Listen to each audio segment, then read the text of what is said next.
49절부터 56절입니다. 누가복음 8장 49절부터 56절. 제가 이제 여러분한테 교독하도록 합니다. 제가 먼저 읽을게요.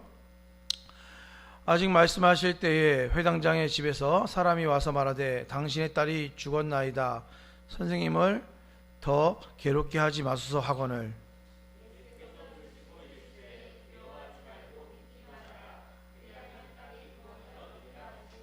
그 집에 이르러 베드로와 요한과 야고보와 아이의 부모 외에는 함께 들어가기를 허락하지 아니하시니라.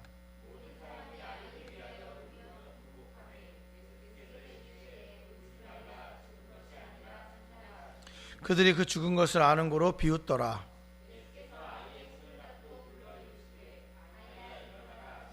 그 영이 돌아와 아이가 곧 일어나거늘 예수께서 먹을 것을 주라 명하시니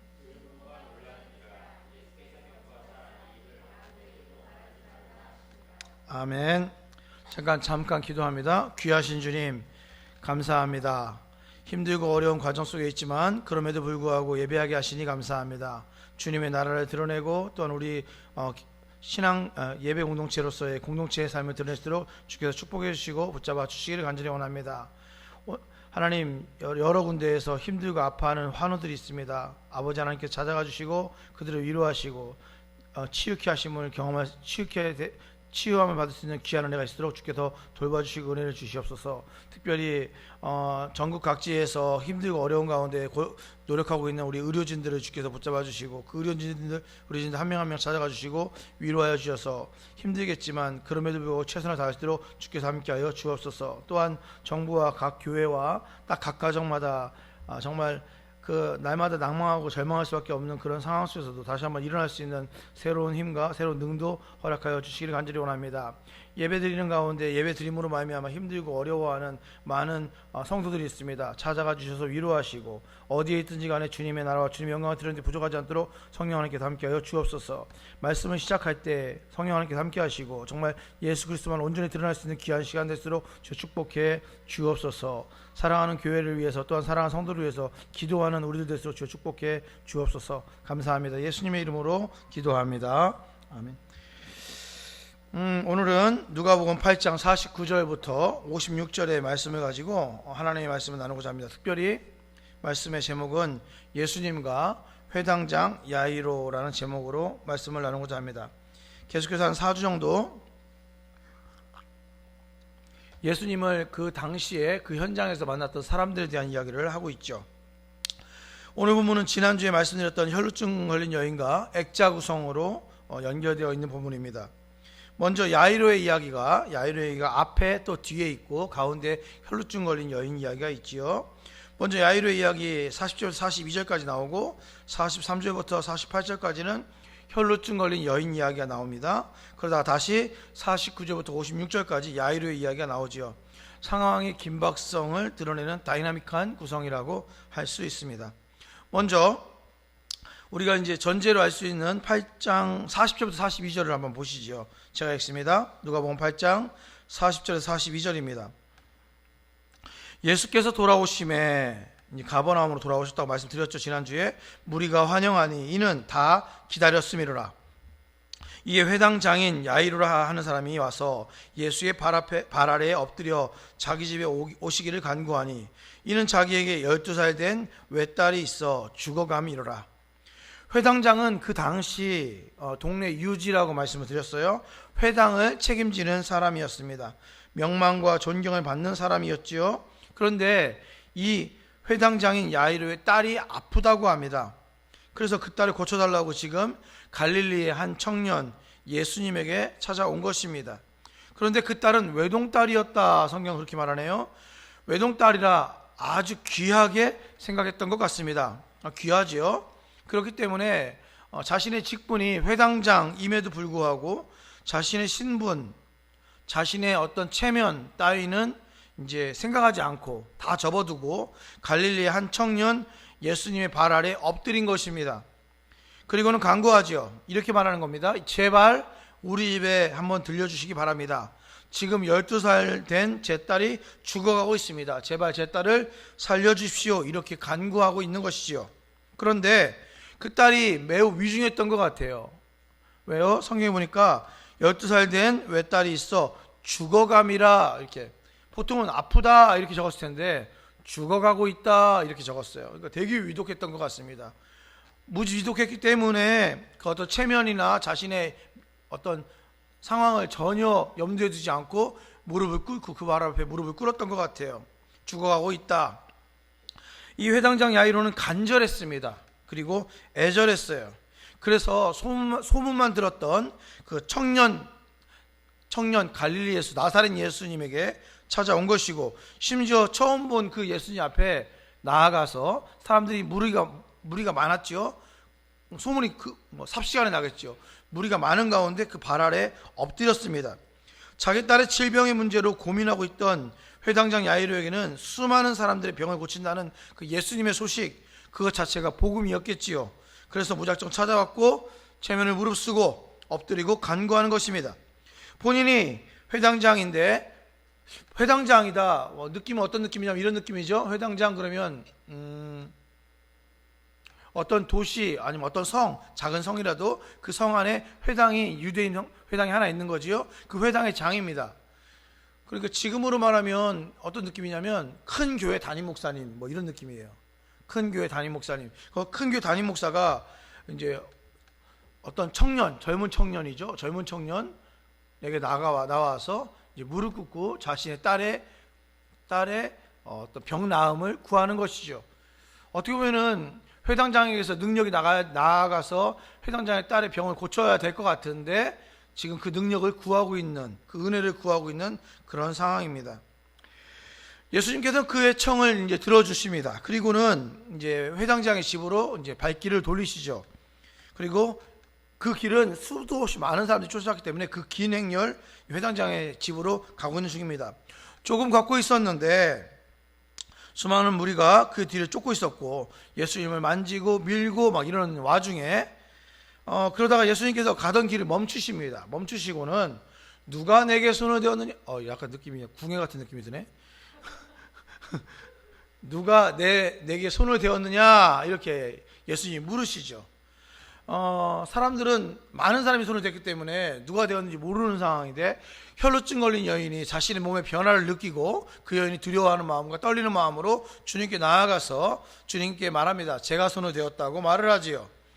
예수님의 옷자락을 이제 살짝 만진 이유로, 그 다음에 그 여인의 어떤 간절한 마음으로 말미암아인지는 모르겠지만 예수님의 몸에서 능력이 나아갔고 그 여인이 병이 낫는 모습을 이제 사람들이 목도합니다. 이 모습을 예수님이 가장 가까운 곳에서, 왜냐하면 에스코트를 하고 있었겠지요. 예수님을 모시고 이제 들어가시려고 했던 그 회당장은 예수님 바로 옆에 있었을 가능성이 아주 높아요. 이 모습을 가장 가까운 데서 보고 있던 사람이 바로 이 회당장 야이로입니다. 회당장 야이로였어요. 회당장 야이로는 어떤 생각을 했을까요? 한 두 가지 정도 생각을 했을 것 같아요. 제 생각에는. 첫 번째는 이런 겁니다. 먼저 옷자락만 스쳐도 병이 난 여인을 보고는 예수님에 대한 기대감이 많이 커졌겠죠. 이 양반이 대단한 사람이구나. 그냥 옷만 만져도, 옷자락만 만져도 12년 동안 혈루증 앓던 여인이 병을 낫는구나. 그 어떤 충격적인 기대감, 그런 기대감을 느꼈을 가능성이 높았을 겁니다. 그래서 마음속으로 이분이라면 진짜 자기의 딸을 고칠 수가 있겠구나 이렇게 생각을 했을 것입니다. 두 번째는 죽어가고 있는 딸을 생각할 때 길 한가운데서 갑자기 예수님이 가던 길을 멈추고 이 여인을 만나고 이야기를 하는 이런 장면들을 통해서 약간은 걱정이 됐을 거예요. 염려가 됐을 거예요. 빨리 가야 할 텐데, 늦게 가면 우리 딸이 안 좋아질 수 있을 텐데, 뭐 이런 걱정이 있었겠죠. 저도 그런 적이 있어요. 저도 제 자녀들이 뭐 이렇게 아프다거나 이러면 저도 노심초사 걱정하고 염려합니다. 여러분도 마찬가지겠지만, 그래서 지금 조금 빨리 갔으면 좋겠다라고 재촉하지 못하지만 그런 마음의 상태였을 것입니다. 그런 상황 속에서, 본문에 보니까 그런 상황 속에서, 그러니까 쉽게 말하면 혈루증 걸린 여인이 병이 낫고 그 여인과 대화하는 과정 속에서 예수님이 그 여인과 대화하고 있을 때, 49절입니다. 오늘 보면 첫 구절이죠. 49절, 아직 말씀하실 때에, 그러니까 지금 혈루증 걸린 여인의 병을 고치고 그녀와 이야기하고 있을 그때에 회당장의 집에서 사람들이 찾아옵니다. 말씀하신 그때 회당장의 집에서 사람이 와서 말하되 당신의 딸이 죽었나이다. 선생님은 더 괴롭게 하지 마소서 하거늘. 말하고 있는 중에 딸이 죽었다는 소식을 듣게 됩니다. 그러니까 지금 여기는 두 가지 소식이 같이 보이죠. 오버랩되죠. 하나는 병이 낫는 혈루증 여인과 그 다음에 죽은 야이로의 딸, 이 두 장면이 오버랩되는 장면입니다. 그런 그림이 이제 보여야 되죠. 야이로의 딸이 죽었습니다. 당신의 딸이 죽었습니다. 이제 선생님을 더 이상 괴롭게 하지 마십시오. 데려갈 필요가 있다 없다? 없습니다. 뭐 이런 이야기를 합니다. 어떻게 보면은 지체하는 동안 딸이 죽은 것 같은 그런 느낌을 풍기는 단어가 아직 말씀하실 때라는 단어예요. 지체하고 있었던 것 같고 그 지체했을 때 죽은 것 같은 그런 느낌이 드는 단어입니다. 하늘이 무너지는 것 같은 그런 충격을 받았을 것입니다. 이 소식을 듣고 야이로는 충격을 받았던 것 같아요. 왜 그런 생각을 하냐면 그 다음에 야이로가 하는 말이 없어요. 야이로의 대사가 없어요. 야이로가 말하지 않아요. 성경에 보니까 말을 했는지 모르겠지만 뭐 좀 울었을 수도 있고 이랬을 수도 있고 무엇인가 공허한 눈빛으로 뭐 하늘을 쳐다볼 수도 있고 멍하니 설 수 있었는지 모르지만 성경에 야이로가 어떻게 했는지는 말하지 않습니다. 그런데 예수님의 말을 볼 때 야이로가 어떤 상태였는지 알 수 있을 것 같아요. 50절을 보십시오. 50절. 예수께서 들으시고 이르시되 두려워하지 말고 믿기만 하라. 그리하면 딸이 구원을 얻으리라. 두려워하지 말고. 예수님께서 야이로에게 말합니다. 두려워하지 마라. 이렇게 말해요. 그럼 야이로는 어떤 상태였다는 얘기죠? 두려워하고 있었다는 거죠. 두려워하고 있었다. 무엇에 대한 두려움? 죽음에 대한 두려움. 특별히 자신의 딸의 죽음에 대한 두려움.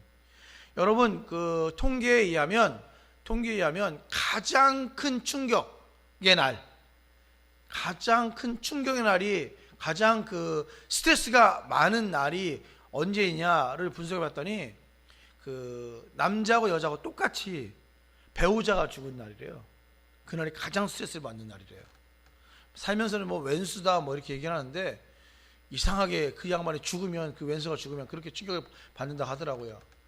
저는 제가 생각할 때에는 그날보다 더 충격적인 날은 자녀가 죽는 날이에요. 자녀가. 그것도 외동딸이 죽었다는 소식은 이 야이로에게는 엄청난 충격을 주었을 가능성이 높습니다. 그러자 예수님께서 두려워하지 말라 이렇게 말합니다. 믿어라 이렇게 말합니다. 무엇을 믿어야 되는지 잘 모르겠지만 그 다음에 그러면 구원을 볼 것이다 이렇게 말합니다. 이런 상황 가운데 이제 집에 도착을 하죠. 51절 집에 도착합니다. 51절 봅니다. 그 집에 이르러 베드로와 요한과 야고보와 아이의 부모 외에는 함께 들어가기를 허락하지 아니하시니라. 예수님께서는 예수님을 따르던 베드로, 야고보, 요한 1,2,3 서열 1,2,3인 베드로, 야고보, 요한만 데리고 들어가시죠. 그리고는 부모만 데리고 방에 들어가십니다. 52절 모든 사람이 아이를 위하여 울며 통곡하매 예수께서 이르시되 울지 말라 죽은 것이 아니라 잔다 하시니. 모든 사람이 아이를 위해서 울었었대요. 야이로가 회당장이었지 않습니까? 그러니까 이제 다시 말씀드리지만 그 인기 있는 명망 있는 사람이었을 가능성이 높아요. 존경을 많이 받았던 사람일 가능성이 높습니다. 많은 사람들이 그 집에 있었던 것 같아요. 어떻게든 그 사람들은 할 수 있는 모든 방법을 다 동원해서 지금 야이로의 딸을 이제 살리려고 했을 것입니다. 그런데 결과는 좋지 않았어요. 그 모든 사람들의 노력을 뒤로하고 야이로의 딸이 죽어버린 것이지요. 그 죽음이 선포되는 순간, 야이로의 딸이 죽었다는 소식이 전해지는 순간 그곳에 있던 많은 사람들은 이제 할 수 있는 일이 없었어요. 할 수 있는 유일한 일은 그냥 우는 거였어요. 우는 거. 통곡하는 일이었지요. 통곡하는 일이었어요. 같이 울어주는 것만으로도 충분히 위로가 된다고 생각했기 때문에 같이 울어주는 일이 그들에게는 이제 마지막 남은 일이었습니다. 예수님이 도착한 순간에도 그 통곡은 멈추지 않았어요. 본문에 보니까. 그런데 예수님과 함께 누가 도착하죠? 야이로가 함께 도착하지 않습니까? 야이로가 같이 도착하니까 그들은 아마 더 크게 울었을 가능성이 있습니다. 상주가 도착한 것이죠. 더 크게 더 울었을 가능성이 높습니다. 그렇게 울고 있는데 예수님께서 말씀하시지요. 울지 말라. 죽은 것이 아니라 잔다. 이렇게 말합니다. 우리는 다 알고 있어요. 무엇을 알고 있습니까? 오늘 본문이 무슨 의미인지 다 알고 있어요. 야, 죽은 게 아니고 자고 있는 거야. 이거 다 알고 있어요. 왜요? 조금 있다가 누가 보면은 달리다굼이란 말이 여기 안 써 있지만, 이제 마가복음에 의하면 달리다굼, 우리가 다 알고 있는 달리다굼 이야기거든요.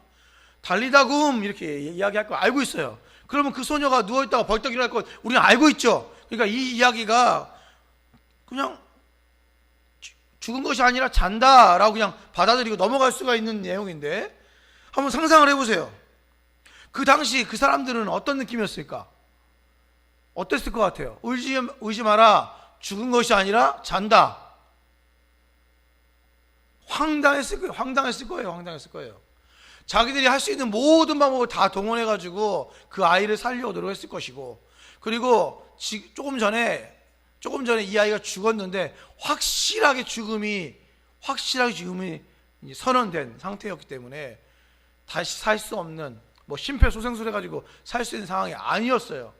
그렇기 때문에 잔다라고 말할 때 웬 청년, 이름 모를 청년이 와가지고 야, 죽은 것이 아니고 자는 거야 라고 이야기하니까 미친 거 아니야? 이런 느낌이 있었겠죠. 이거 황당하다. 저 사람 누군데 미친 거 아니야? 이런 느낌이 있었을 가능성이 아주 높습니다.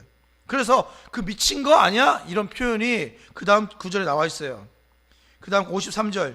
그들이 그 죽은 것을 아는 고로 알고 있었어요. 그렇기 때문에 어떻게 했다고요? 비웃더라. 비웃은 거죠. 비웃은 겁니다.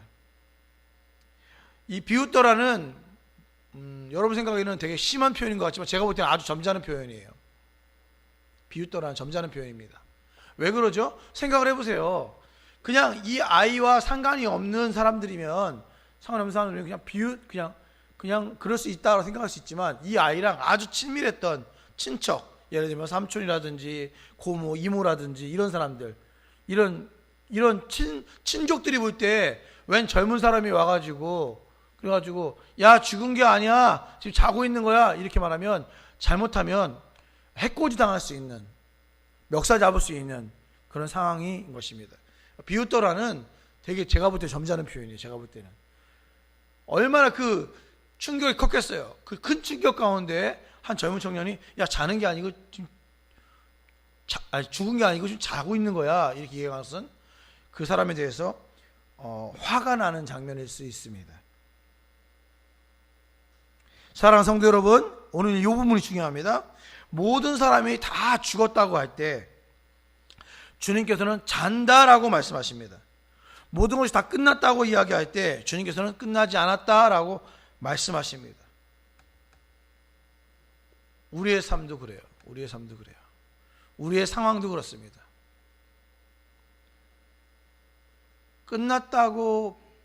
끝나기 전까지는 끝난 게 아닌 상황. 내가 끝났다고 말해도 주님께서 끝나지 않았다 하면 끝나지 않은 상황인 것이죠. 그 다음에 결국 어떻게 됩니까? 54절에 보니까 같이 한번 읽어볼까요? 54절 같이 읽습니다. 시작. 예수께서 아이의 손을 잡고 불러 이르시되 아이야 일어나라 일어나라 이렇게 하십니다. 아이야 일어나라, 달리다굼이죠. 달리다굼 이렇게 말씀하십니다. 예수님은 다른 사람들은 방에서 다 내보냈어요.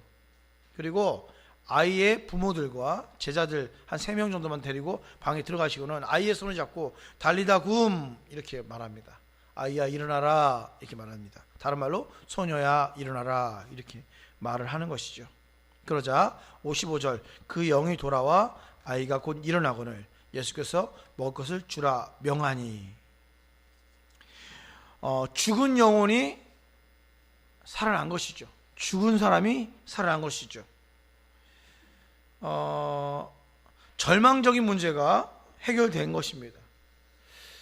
죽은 것이 살아나는 것, 절망적인 것이 해결되는 것, 아무것도 아닌 것이 모든 것이 되는 것, 작은 것이 큰 것보다 위대한 것, 이런 것을 신앙이라고 하는 거예요. 이런 것을 신앙적인 묘미, 신앙의 역설, 패러독스라고 하죠. 신앙의 역설입니다.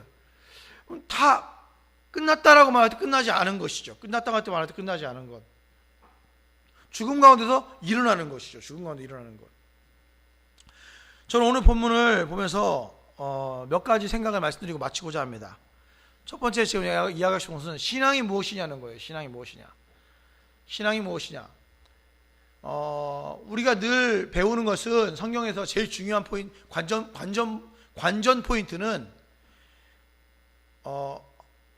야이로의 딸과 야이로가 예수님을 만나서 어떤 은혜를 받았느냐가 되게 중요해요. 늘 중요합니다. 그것이 하나님으로부터 어떤 은혜를 받았냐가 중요하지만, 이제 저는 이제 가끔 찾고 싶은 것은, 그러면 하나님만 그렇게 하나님에게서만 나오는 은혜가 있고 우리가 반응하는 것은 없느냐?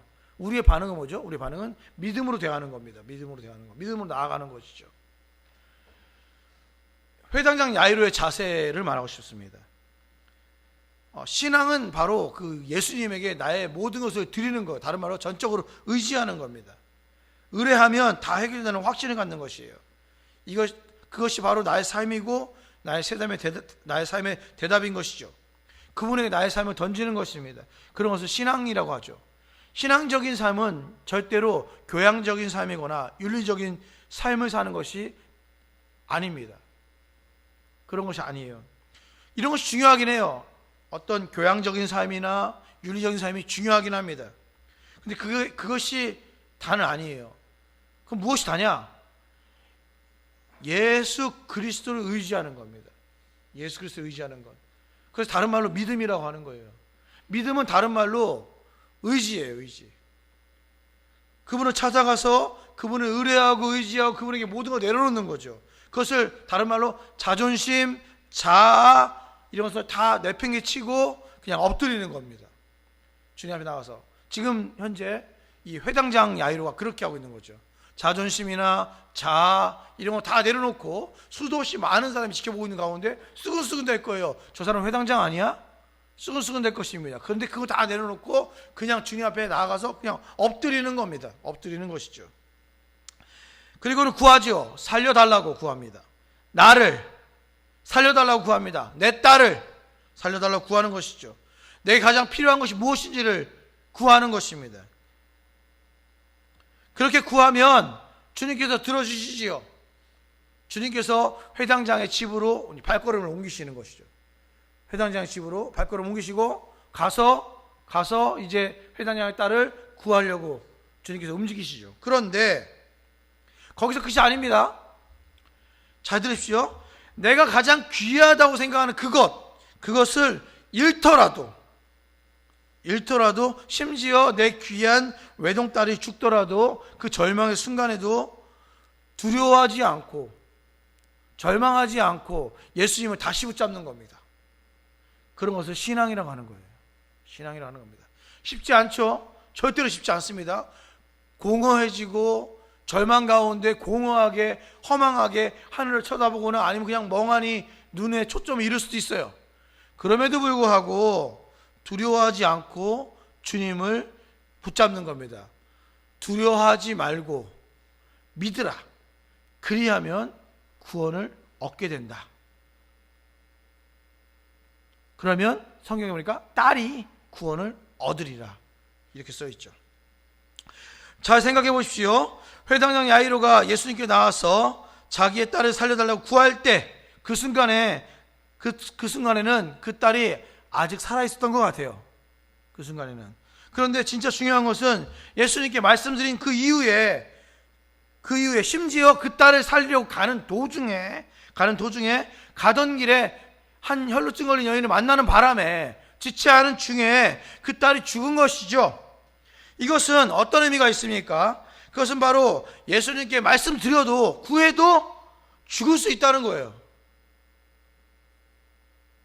구해도 죽을 수 있다는 겁니다. 예수님께 구해도 끝날 수 있다는 겁니다. 절망적일 수 있다는 거예요. 그런 와중에도 예수님 붙잡아야 합니다. 그런 것을 신앙이라고 하는 거예요. 그런 것을 신앙이라고 하는 겁니다. 주님만 의뢰하고 주님께 엎드리고 주님을 집으로 모시고 가는 중이었어요. 그런데 그 길에서 딸의 죽음이라는 충격적인 소식을 듣게 된 것입니다. 그럴 수 있어요. 우리 살다 보면 그럴 수 있습니다. 아니 아버지 하나님 나를 어떻게 이렇게 버려두십니까? 라고 이야기할 수 있는 상황이 되지요. 어떻게 나한테 이럴 수 있어요? 라고 이야기할 수 있는 상황이 됩니다. 모든 것이 다 끝난 것 같은 그런 충격을 받을 수 있습니다. 우리도 이럴 때가 많이 있어요. 신앙생활을 정말 열심히 하고 있는데 도저히 믿어지지 않는 충격적인 사건이 우리의 삶의 업무를 시킬 수도 있어요. 그런 충격을 경험하면 우리들은 신앙의 어떤 기본, 신앙의 저 밑바닥에 있는 기본부터 흔들리기 시작합니다. 지금 야이로는 주님과 함께 문제의 근원을 향해서 걸어가고 있었어요. 문제의 근원을 향해서 걸어가고 있었어요.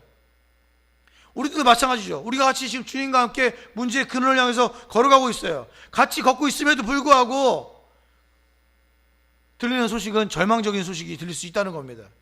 그렇기 때문에 두려운 거예요. 그렇기 때문에 두려운 거예요.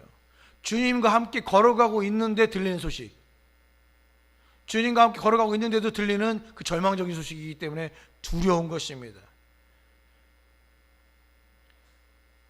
그런 두려움에 의해서 우리가 이렇게 묻죠. 자문하죠. 또한 하나님께 묻죠. 하나님, 당신은 어디 계셨습니까? 내가 이렇게 힘들 때 당신은 뭐 하고 계셨습니까? 이렇게 이야기하죠. 그리고 선언합니다. 하나님은 없다 라고 선언하는 경우들이 아주 많죠. 예배를 듣는 하나님은 안 계시다. 나와 같이 동행하는 하나님은 안 계시다 라고 선언하는 경우들이 많이 있습니다. 왜 그럴까요?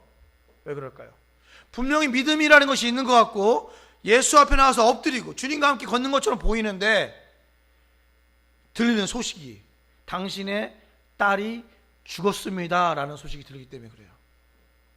당신의 딸이 죽었습니다 라는 소식과 예수님의 메시지, 예수님의 말씀, 아니다, 죽은 것이 아니라 잔다 라는 말이죠. 그러니까 사람들은 말하기를 당신의 딸이 죽었습니다 라고 말하고, 주님이 말씀하시기를 네 딸이 죽은 것이 아니라, 두려워하지 마라, 네 딸이 죽은 것이 아니라 자고 있는 것뿐이다 라고 이야기를 한다는 거예요. 근데 분명히 주님은 잔다라고 말했는데 이 잔다라는 말이 들리지 않습니다. 죽었다라는 말이 너무 크게 들리죠. 죽었다라는 말이 너무 크게 들리기 때문에 잔다라는 말에 반응하지 않습니다. 신앙이라는 것은 세상 사람들 모두가 죽었다라고 말할 때 예수님이 잔다라고 말씀하신 그 예수님의 말씀에 반응하는 것을 신앙생활이라고 하는 거예요. 야이로는 분명히 혈루증 걸린 여인이 낫는 것을 눈앞에서 봤습니다. 당시에는 얼마나 믿음이 좋았을까요? 주님에 대한 기대가 얼마나 높았을까요?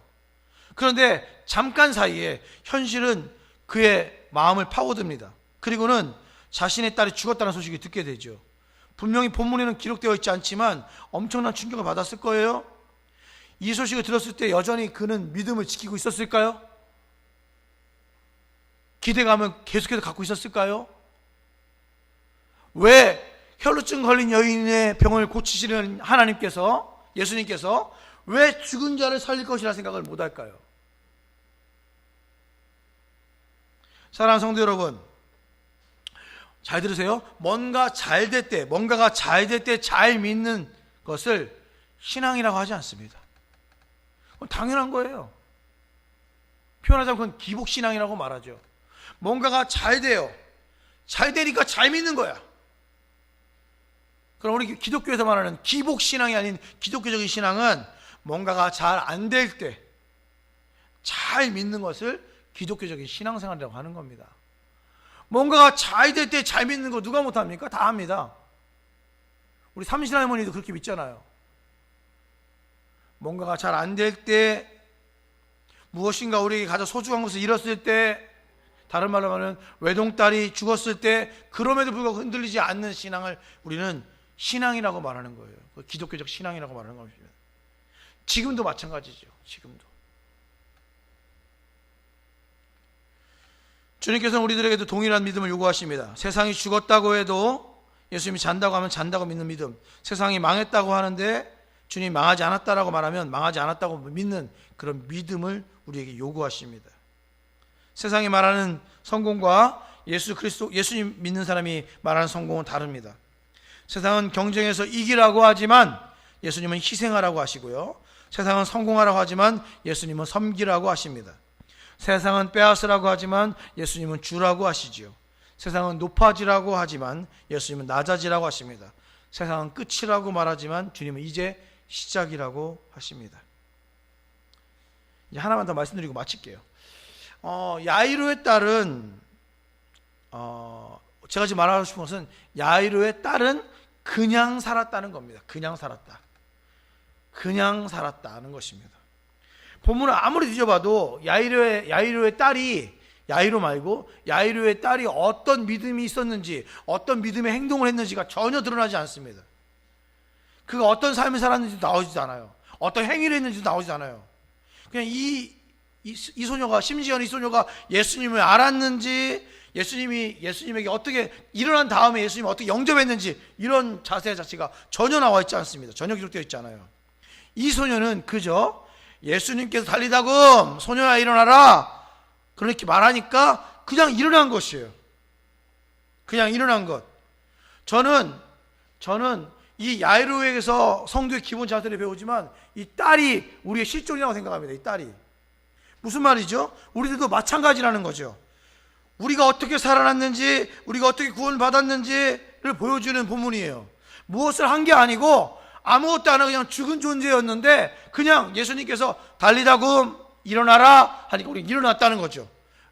그것을 무한한 은혜를 받았다고, 감당할 수 없는 큰 은혜를 받았다고 표현하는 것입니다. 잘난 거 전혀 없지만 주님께서 그냥 찾아오셨고 그냥 우리를 구원해 주셨어요. 그냥 일어나라 하셨고 우리 그냥 일어난 것이죠. 그냥의 은혜, 그런 은혜를 우리는 받았다는 것을 기억하시기 바랍니다. 자, 사랑하는 성도 여러분, 하루하루 힘들고 어렵고 절망적일 수 있습니다. 그 어려움들이 여러분들을 감싸고 엄몰해서 여러분들을 공포스럽게 할지라도 그냥 은혜로 우리들을 살리신 예수 그리스도를 믿음으로써 죽은 게 아니라 잔다, 이 잔다는 그 은혜를 누리는, 날마다 경험하는 그런 삶을 사시기를 간절히 바랍니다. 특별히 지금 너무 상황이 안 좋죠. 너무 상황이 안 좋죠. 그럼에도 불구하고 우리 그리스도께서 우리를 놓지 않으시고 우리를 잡고 있다는 그 사실을 기억하시며 두려워하지 않고 믿으시는, 그렇게 사는 그런 인생 되시기를 간절히 축복합니다. 기도하겠습니다. 귀하신 주님, 감사합니다. 예수 그리스도의 그 크신 은혜에 감사합니다. 그리고 믿음으로 나아갔던 야이로의 모습을 보면서 배울 것이 있으면 배울 수 있는 이 아침이 되었으면 좋겠습니다. 여러 가지 문제로 힘들어하고 있는 이 국가적 재난의 상황 속에서 많이 힘들어하고 있는 많은 사람들 주님께서 지금 찾아가 주시고 위로해 주시는 놀라운 은혜를 경험토록 하여 주시옵소서. 감사합니다. 예수님의 이름으로 기도합니다.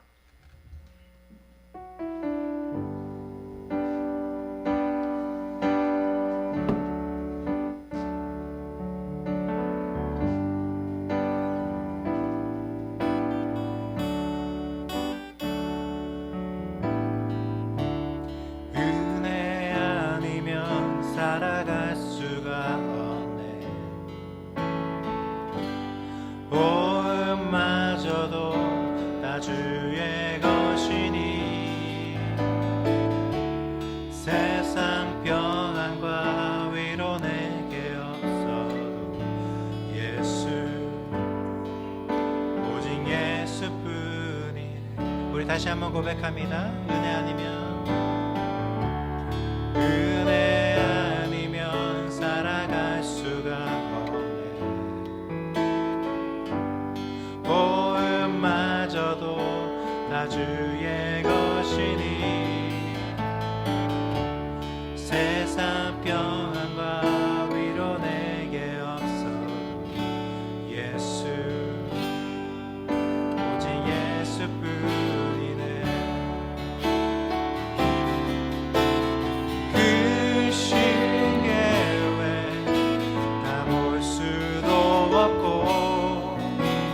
작은 고난에 지쳐도 주께 묻기 나의 모든 삶 버티고 견디게 하시네. 은혜 아니면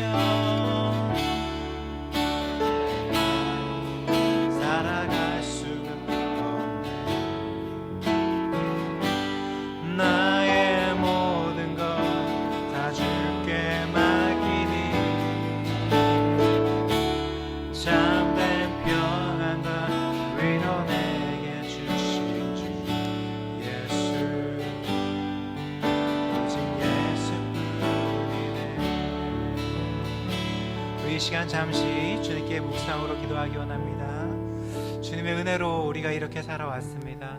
그리고 그 은혜가 아니면 살아가지 못함을 고백합니다.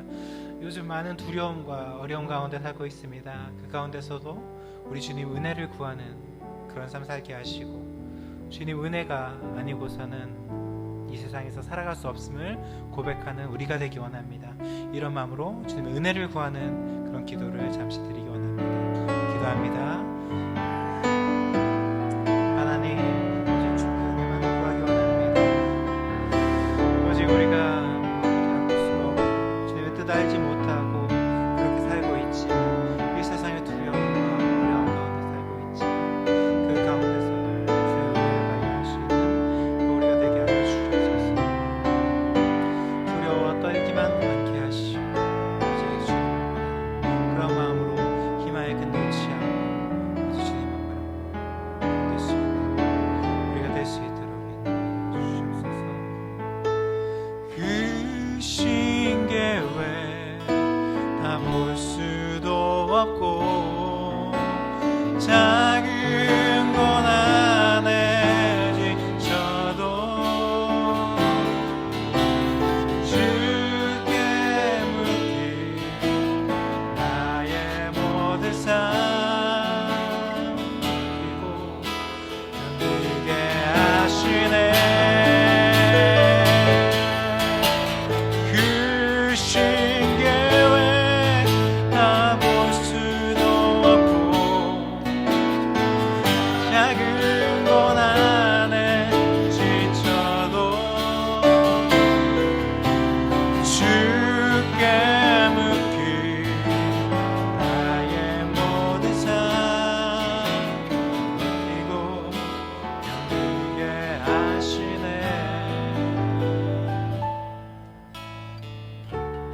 은혜 아니면 살아갈 수가 없네.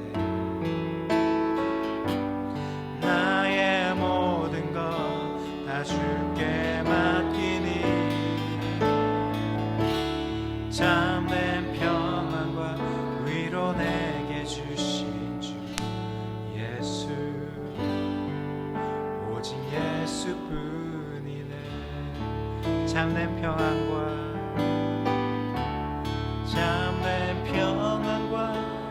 내게 주신 주 예수, 오직 예수뿐이네.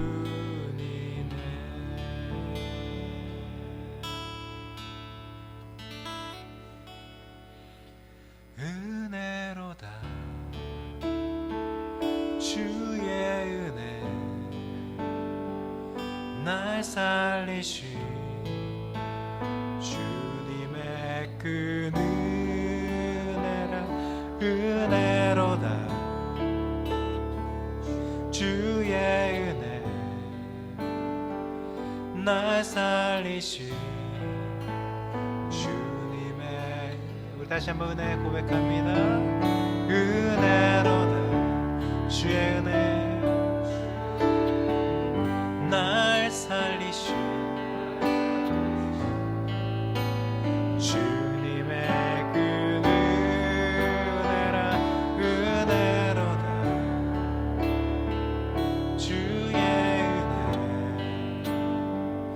날 살리신 주님의 은혜. 내 맘에 영원히 나를 붙들고 가네. 주의 은혜 평생에 영원히 나를 일으키시네. 큰 죄에서 날 구했네. 큰 죄에서 날 구했네. 하얀 없는 주님의 그 은혜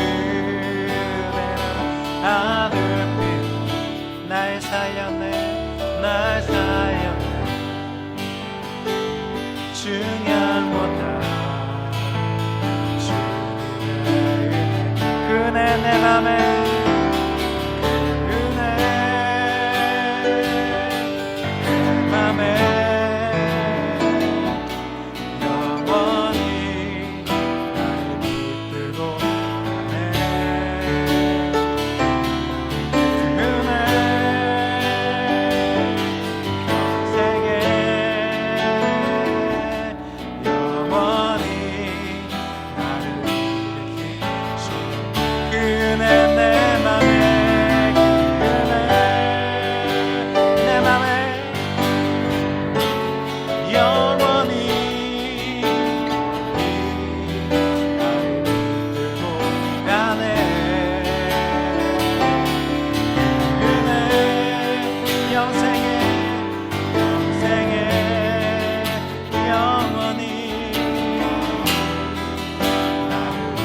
주님의 은혜 다시 한번 고백합니다. 그 은혜 내 맘에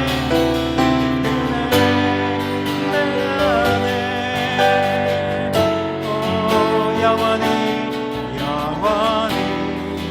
나를 붙들고 가네.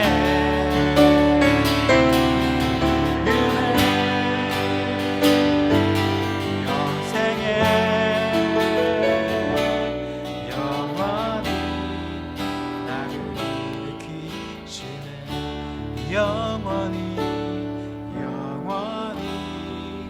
나를 일으키시네. 영원히 나를 일으키시네.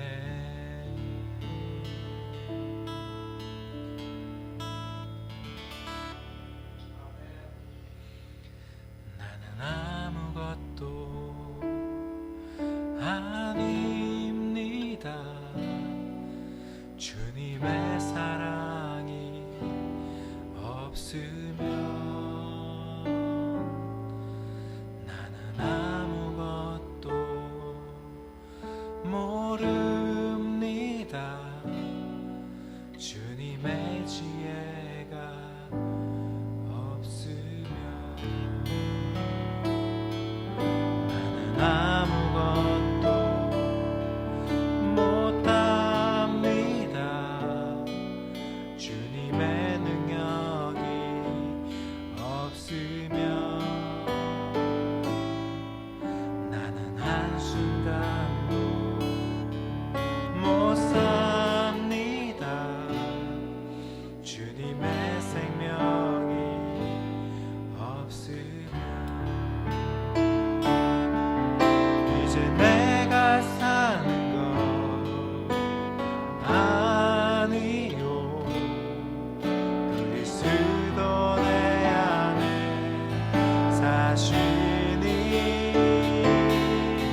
오직 그의 생명이 나의 생명, 나의 모든 날들도 주의 것. 나는 오직 말합니다. 나의 아버지, 나의 구원, 나의 주. 다시 한번 고백합니다. 나는 아무것도 아닙니다. 나는 아무것도 아닙니다. 주님의 사랑이 없으면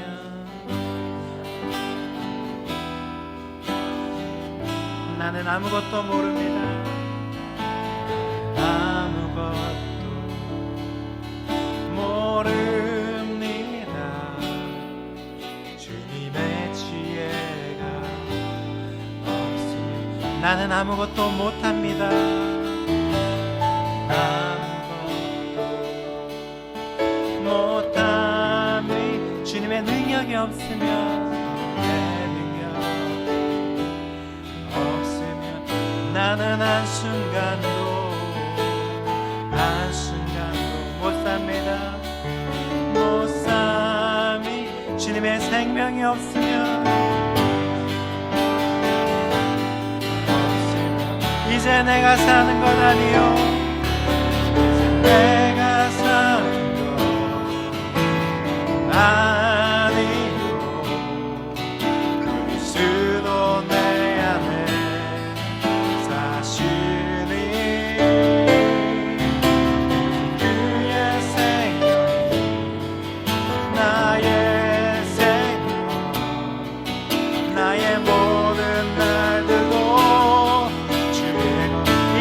내가 사는 건 아니요 이제 내가 사는 건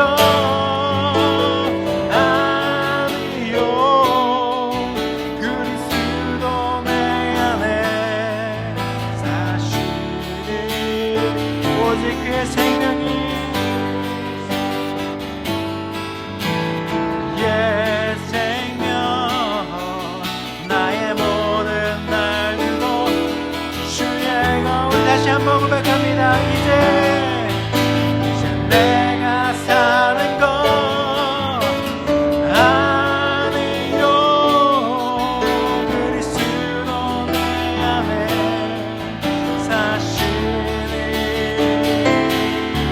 오직 그의 생명이 나의 생명 나의 모든 날도 주의 나는 오직 한 분 바랍니다. 나의 아버지 나의 구원 나의 주 나는 오직 한 분 오직 한 분 바랍니다. 나의 아버지 나의 구원 나의 우리 다시 한번 고백합니다. 나는 오직 한 분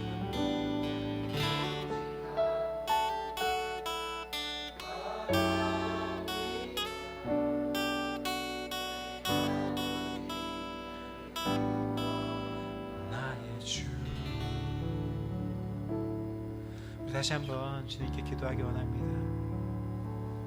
우리가 아무것도 아님을 고백할 때에 우리가 아무것도 못함을 고백할 때에 주님의 사랑이 주님의 능력이 우리를 붙잡아 주시고 우리를 일으키시고 야이로의 딸을 구원해 주신 것 같이 우리도 구원해 주실 줄 믿습니다. 힘든 시기에도 어려운 시기에도 주님 저는 아무것도 못합니다. 저희가 최선을 다하지만 저희 능력만으로는 이길 수가 없습니다. 이렇게 고백하면서 나아갈 때에 주님께서 우리를 어루만져 주시고 돌보아 주시고 이끌어 주심을 믿습니다. 우리 그 마음으로 주님의 능력이 없으면 주님의 사랑이 없으면 우리가 못합니다. 그렇게 고백합니다. 우리 안에 주님의 능력을 주님의 사랑을 주님의 함께 하심을 허락하여 주시옵소서. 이렇게 주님께 기도하기 원합니다. 하나님 오직 우리의 능력이 아무것도 아님을 시간 다시 한번 고백하며 나아갑니다. 오직 주님께서 내 안에 계실 때에 주님의 사랑이 있을 때에 주님의 능력이 있을 때에 우리가 모든 것이 가능하고 모든 것이 아버지 이길 수 있음을 고백합니다. 오직 주님 한 분만 바라보면서 나아갈 때에 주님이시여 우리 안에 함께하여 주시옵고 동행하여 주시옵고 오직 주님만 하게 하여 주시옵소서. 이제 내가 사는 것이 아니요 오직 그리스도께서 내 안에 사심을 다시 한번 고백하면서 나가기 원하오니 주님이시여 주님만을 믿고 주님만을 섬기고 주님만을 아버지 내 안에 주인으로 두고 그렇게 살 수 있는 그런 우리가 될 수 있도록 하여 주시옵소서. 오직 그의 생명이 우리의 모든 것이 되게 하시고 우리의 생명보다 더 귀한 아버지 나의 가장 귀한 품이 될 수 있도록 주님이시여 함께 하여 주시옵소서. 오직 모든 것 다 주님께 맡기면서 아버지 살게 하여 주시옵소서. 이제 내가 사는 것 아니고 그리스도 내 안에 사시니 오직 그의 생명 나의 생명 나의 모든 날들도 주의 것 나는 오직 한 분 바랍니다. 나의 아버지 나의 구원 나의 주 나는 오직 한 분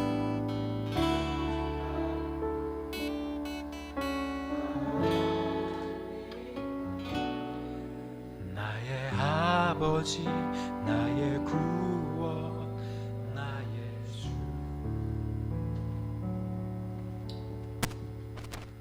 상황이 상황이니만큼 우리 같이 한번 기도하길 원합니다. 정부는 최선을 다해서 방역을 하고 있고요. 그리고 교회들도 나름대로의 가치관과 철학을 가지고 이제 할 수 있는 부분 최선을 다해서 도울 수 있는 부분을 돕고 있는 것 같습니다. 그리고 각 가정에서 우리가 또 할 수 있는 한도 내에서 개인의 위생과 개인의 상황들을 놓고서 이제 뭐 이것저것 하는 중에 있지요. 의료진들은 의료진들답게 최선을 다해서 이제 치료를 하고 있습니다. 예방도 하고 있고요. 환우들은 힘들지만 많은 환우들이 아파하고 심지어는 죽기도 하는 가운데 많은 유가족들이 발생하고 있는 중에 있습니다. 전국이 힘들고 어려운 상황이 있기 때문에 우리는 같이 한번 기도하길 원합니다. 우리가 모이는 것은 기도하기 위해서 모인다는 그런 마음이 있었으면 좋겠어요. 하나님께서 역사하셔서 힘들고 어려운 과정 속에 있는 모든 사람들을 위로하시고 또한 새로운 능력을 허락하셔서 이 모든 국가의 위기 상황이 또한 우리 백성 국민들의 위기 상황이 잘 극복돼서 새롭게 다시 한번 일어날 수 있게 해달라고, 아픈 사람들과 또한 의료진들을 위해서 생각나는 대로 위해서 같이 한번 기도하겠습니다. 기도합니다. 할렐루야. 존귀하신 주님, 그렇습니다. 낙심할 수밖에 없고 힘이 없는 가운데 있지만 그럼에도 불구하고 주님의 온전하심을 구하고 주님의 능력을 구합니다. 아버지 하나님, 정부는 정부대로, 아버지 하나님, 교회는 교회대로, 가정은 가정대로, 병원은 병원대로, 의료진은 의료진대로, 환우들은 환우대로 나름대로 할 수 있는 최선을 다해서 들어가고 있는 중에 있습니다. 아버지 찾아가 주시고 위로하여 주시고 만져주시고 역사하여 주셔서 깨끗하게 나올 수 있는 귀한 역사가 있게 하여 주시기를 간절히 원합니다. 낭만한 데서 쓰러지지 아니하게 도와주시고 저희 아버지 아플지라도 넘어지지 않도록 도와주시고 다시 한번 일어나서 주님의 나라와 주님을 드러내며 또한 깨닫게 되는 역사를 경험케 하여 주시기를 간절히 원합니다. 할 수 있거든 아버지께서 능히하셔서 아버지 이 모든 질병의 문제들이 해결받을 수 도와주시고 바이러스의 문제들이 해결받을 수 도와주셔서 아버지 다시 한번 거짓말하지 아니하고 아버지 앞에 모든 것을 다 읽고 방역하는 데 있어 힘을 쓰는 모든 교인들과 모든 성도들에서 주께서 함께 해주시고 모든 환우들에서 주께서 함께 해주셔서 위로와 격려가 있게 하시고 특별히 유가족들 찾아가 주시고 유가족들을 주께서 만져주시고 위로하여 주셔서 하나님 은혜 안에 있게 하시고 또한 그들이 정말 힘들고 어려울 때마다 다시 한번 새로운 능과 힘을 가지고 일어날 수 있도록 아버지 하나님께 붙잡아 주시고 역사해 주시고 인도하여 주시기를 간절히 원합니다. 성령님께서 함께하여 주시옵소서. 할렐루야. 존귀하신 주님, 우리가 말로는 할 수 없는 그런 두려움과 공포가 있습니다. 마치 외동딸이 죽은 것 같은 그런 공포가 우리들 가운데 있습니다. 절망이 찾아왔습니다. 그런 절망 가운데 우리 다시 한번 일어나길 원합니다. 힘을 내길 원합니다. 예수 그리스도로 말미암아 힘을 내길 원합니다. 신앙으로 말미암아 힘을 내길 원합니다. 또한 아버지 하나님, 많은 환우들이 또 많은 의료진들이 힘들고 어려운 가운데 있습니다. 심지어는 순직하는 그런 공무원이 생겼습니다. 아버지, 그들을 찾아가 주셔서 그들을 위로하여 주시옵소서. 그들과 함께하여 주옵소서. 그 아픔 가운데 그들과 함께하여 주시기를 간절히 원합니다. 방역하는 정부 당국과 모든 상황들마다 주님께서 친히 만져주셔서 선하게 역사하셔서 이 모든 문제들이 속히 해결될 수 있도록 주께서 역사해 주옵소서. 하나님은 하나님대로, 또한 정부는 정부대로, 의료진은 의료진대로, 환우들은 환우대로 나름대로 입장에서 최선을 다하게 하시고 그 모든 상황을 이 재난들을 극복하는데 문제가 없도록 주께서 역사해 주옵소서. 그래서 우리 다시 볼 때, 얼굴을 맞대고 다시 볼 때 행복하게 볼 수 있도록 성령 하나님께서 함께하여 주옵소서. 감사합니다.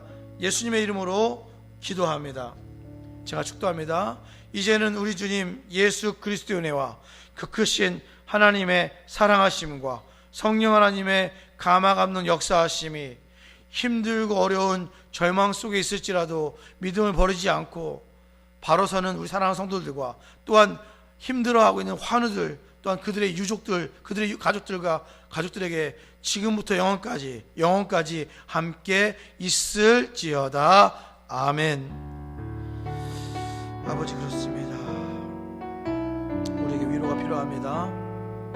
우리에게 위로가 필요합니다. 아버지 하나님 찾아와 주시고 한 명 한 명 잡고